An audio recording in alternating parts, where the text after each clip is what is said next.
నమస్తే శ్రీమాత్రే నమః శ్రీ గురుభ్యో నమః. క్రోధినామ సంవత్సరం దక్షిణాయనం హేమంత ఋతువు మార్గశిర మాసం శుక్లపక్షం 7వ తారీఖు డిసెంబరు శనివారం 2024 పంచాంగం ప్రకారము సూర్యోదయము ఉదయం 6 గంటల 37 నిమిషాలకు, సూర్యాస్తమము సాయంత్రం 5 గంటల 37 నిమిషములకు, ఆ రోజు తిథి షష్ఠి ఉదయం 11 గంటల 4 నిమిషాల వరకు, నక్షత్రం ధనిష్ట నక్షత్రం సాయంత్రం 4 గంటల 39 నిమిషముల వరకు, ఆ రోజు వర్జం రాత్రి 11 గంటల 48 నిమిషముల నుంచి రాత్రి 1 గంట 21 నిమిషముల వరకు, దుర్ముహూర్తము ఉదయం 8 గంటల 5 నిమిషాల నుంచి ఉదయము 8 గంటల 49 నిమిషముల వరకు. అయితే రాహుకాలము ఉదయం 9 గంటల 22 నిమిషాల నుంచి ఉదయం 10 గంటల 45 నిమిషముల వరకు. యమగండ కాలము మధ్యాహ్నం 1 గంట 30 నిమిషాల నుంచి మధ్యాహ్నం 2 గంటల 52 నిమిషముల వరకు. బ్రహ్మముహూర్త సమయము తెల్లవారుజామున 5 గంటల 1 నిమిషం నుండి తెల్లవారుజామున 5 గంటల 49 నిమిషముల వరకు. అమృత ఘడియలు ఉదయము 6 గంటల 38 నిమిషాల నుంచి 8 గంటల 12 నిమిషముల వరకు. అభిజిత్ ముహూర్తము ఉదయం 11 గంటల 45 నిమిషాల నుంచి మధ్యాహ్నం 12 గంటల 29 నిమిషముల వరకు. ఇది ఈ రోజు యొక్క పంచాంగం. నమస్తే. క్రోధినామ సంవత్సరం డిసెంబర్ 7వ తారీఖు 2024 శనివారం నాడు మేషాది ద్వాదశ రాశుల వారికి ఎలా ఉండబోతోంది, శుభాశుభ ఫలితములేంటి ఇప్పుడు పరిశీలిద్దాము. ముందుగా మేషరాశి వారికి మీ కృషికి అనుకూలమైన ఫలితాలు వస్తాయి. కుటుంబంలో సభ్యులతో చాలా అనుకూలమైన వాతావరణం కనబడుతోంది. కానీ బంధువర్గంలో మీకు ఒకంత మాట పడే అవకాశము, అపనిందలు కలిగే అవకాశము కనపడుతోంది. జాగ్రత్త వహించండి.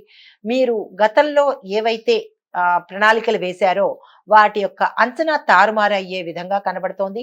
ఈ రోజు ఈ రాశిలో ఉండే వారికి, ఏ రంగంలో ఉన్న వారికైనా అనుకూలత లోపిస్తోంది కాబట్టి కొత్త కార్యక్రమాలు ఈ రోజు ఏమీ చేపట్టకండి. తరువాత ఏదైనా చేశారు అంటే కనుక, అంటే ఏ కొత్త ప్రయోగం కానీ, కొత్త ప్రణాళిక కానీ, కొత్త పని కానీ ప్రారంభిస్తే అది మీకు ఎదురు తిరిగే అవకాశం ఉంది కాబట్టి జాగ్రత్తగా వ్యవహరించండి. ఆరోగ్యం పట్ల జాగ్రత్త వహించండి. విద్యార్థులకు జ్ఞాపక శక్తి లోపించి మీరు అనుకున్న ఫలితాలు తారుమారయ్యేటట్టుగా ఉంది కాబట్టి ఈ రోజు ఎటువంటి ప్రయత్నము చేయకండి. దానితో పాటుగా మీరు గణపతి ప్రార్థన, గణపతి మంత్రము కానీ చెయ్యండి. కాలభైరవాష్టకాన్ని తప్పనిసరిగా పఠించండి. ఇవి ఈ రాశి వారికి చెప్పదగిన ఫలితాలు, పరిహారాలు. తదుపరి రాశి వృషభ రాశి. ఈ రాశి వారికి ఆర్థిక వ్యవహారాల్లో చక్కని ఫలితాలు కనిపిస్తున్నాయి. మిత్రుల యొక్క సహకారము, సహాయము, సలహాలు కూడా మీకు ఉపయోగపడతాయి. మీ శ్రమ పట్ల విశ్వాసం చూపించండి. దానికి తగిన ఫలితాలు మీరు పొందబోతారు. తర్వాత కుటుంబ వాతావరణం అన్యోన్యంగా ఉంటుంది. మీ యొక్క ఆప్తులలో ఒకరు మాత్రము మిమ్మల్ని మాట అనే అవకాశం కనబడుతోంది. మీకు అత్యంత సన్నిహితులు, ఆప్తులు వారు ఎవరు అనేది మీరు జాగ్రత్తగా చూసుకోండి. ఆరోగ్యపరంగా ఒకంత అనారోగ్య సూచన కనబడుతోంది. జాగ్రత్త వహించండి. ఈ రాశిలో ఉండే స్త్రీలకు సంతాన పరంగా కొన్ని ఇబ్బందులు వచ్చే అవకాశం కనపడుతోంది. సంతానం కోసం ప్రయత్నం చేసేవారు ఈ రోజు సుబ్రహ్మణ్యేశ్వర స్వామి ఆలయానికి దర్శనం చేసుకుని స్వామివారికి కనుక అభిషేకం చేసుకున్నట్టే సంతాన పరంగా మీ యొక్క కోరికను తీర్చుకునే అవకాశం కనబడుతోంది. వివాహం కాని వారికి ఈ రోజు అత్యంత అనుకూలమైన సమయం కాబట్టి మీరు ఆ దిశగా ప్రయత్నం చేయండి.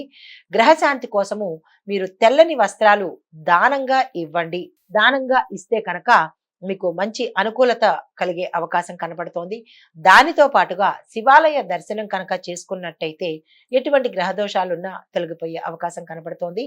ఇది ఈ రాశి వారికి చెప్పదగిన ఫలితము, పరిహారము కూడా. తదుపరి మిథున రాశి. ఈ రాశి వారికి మీ యొక్క ఆలోచనలు, మీ యొక్క ప్రణాళికలు కార్యరూపం దాల్చి మీకు విజయాన్ని తెచ్చిపెడతాయి. ఉద్యోగంలో కానీ ఏ రంగంలో ఉన్న వారికైనా ఈ రోజు అత్యంత అనుకూలము. వ్యాపారస్తులకు మంచి లాభాలు వచ్చే దిశగా ఉంది. భాగస్వామి వ్యాపారం చేపట్టండి, మీకు సక్సెస్ సాధిస్తారు.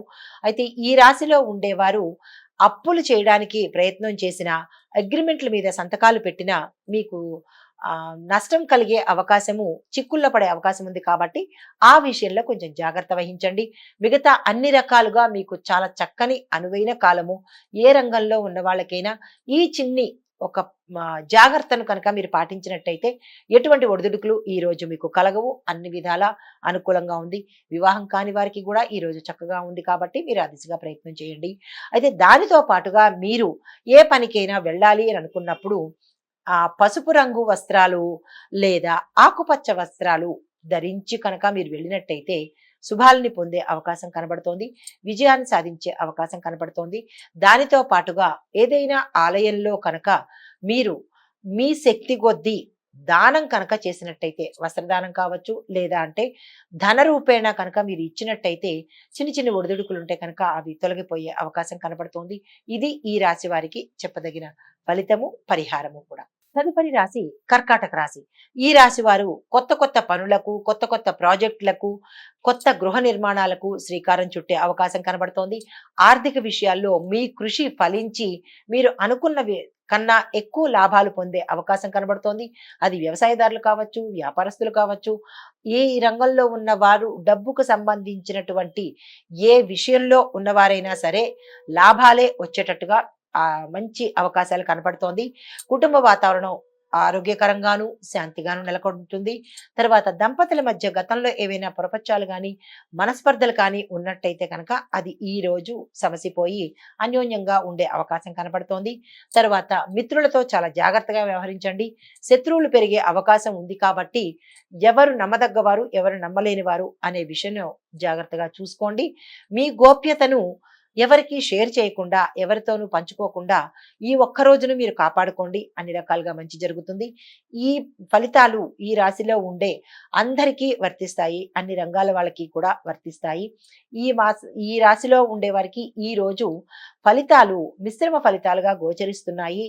అంటే సగం ప్రతికూలతలు, సగము అనుకూలతలు కనబడుతున్నాయి. కాబట్టి మీరు ఏం చేస్తారంటే చంద్రమంత్రాన్ని ఉదయం పూట జపించండి. పాలు, బియ్యము దానంగా ఇచ్చినట్టయితే కనుక ఆ చిన్నిపాటి ఒడిదుడుకులు అనుకోండి, ప్రతికూలతలు అనుకోండి, అవి సమసిపోయే అవకాశం కనపడుతోంది. వీటిని ఉదయం పూట చేసినట్టయితే ఆ రోజంతా మీకు అనుకూలతలు కలిగే అవకాశం ఉంది. కాబట్టి ఇవి ఈ రాశి వారికి చెప్పదగిన పరిహారాలు, ఫలితాలు. ఈ ఫలితాలు సాధారణ సూచనలుగా పరిగణించాలి. వ్యక్తిగత జాతక వివరాల మీద ఆధారంగా మరిన్ని వివరాలు, మరిన్ని పరిహారాలు, మరిన్ని పరిష్కారాలు, మరిన్ని ఫలితాలు కూడా మీరు తెలుసుకోవచ్చు. సంప్రదించాలి అనుకున్న వారు మీ దగ్గర ఉండే జ్యోతిష్కులను సంప్రదించండి, లేదా నన్ను సంప్రదించండి. మీ మీ యొక్క సందేహాలను నివృత్తి చేసుకోండి, పరిహారాలను పాటించండి. నమస్తే.